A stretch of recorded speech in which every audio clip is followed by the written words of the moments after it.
हे बघ तू रे, मला माहिती आहे पाणी तुझ्या नरड्या तोंडाला आलंय, पण तू अशी एवढ्यात धीर सोडू नकोस. आणि तुला माझी एवढी विनवणी, तू एवढ्यात पिवळी पडू नकोस. सरकार अतिवृष्टी मोजायला माप लावते.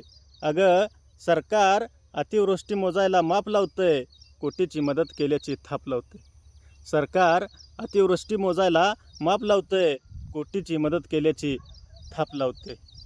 हेक्टरी 5 ते 6 हजार मदत दिल्याची जाहीर केली म्हणा. हेक्टरी 5 ते 6 हजार रुपयाची मदत जाहीर केल्याची बातमी दिली म्हणा. मला सांग, तू हजाराची आहेस का? अगं, मला सांग, तू हजाराची आहेस का? हा तुझा सरकारनं अपमान केला आहे, मला माहिती आहे. पण तू एवढ्यात धीर सोडू नकोस. आणि तुला माझी एवढी विनवणी, तू पिवळी पडू नकोस. अगं, तू हजाराची नाहीस, लाखाची आहेस. अगं, तू हजाराची नाहीस, लाखाची आहेस. पण हे सरकारच 12चं आहे. जाऊ दे, त्याच्याकडे लक्ष देऊ नकोस. तू मात्र पिवळी पडू नकोस. तू मात्र पिवळी पडू नकोस. तुला 9 रंगाच्या 9 साड्या घेतो, दसऱ्याला आपट्याचं सोनं देतो.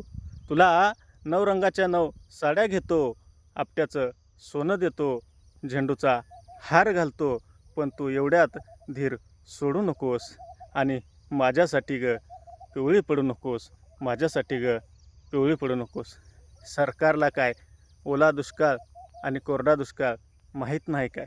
सरकारला काय ओला दुष्काळ आणि कोरडा दुष्काळ माहीत नाही काय? पण सरकारकडं यावर शाश्वत उपाय कधीच नाही. सरकारकडं यावर शाश्वत उपाय कधीच नाही.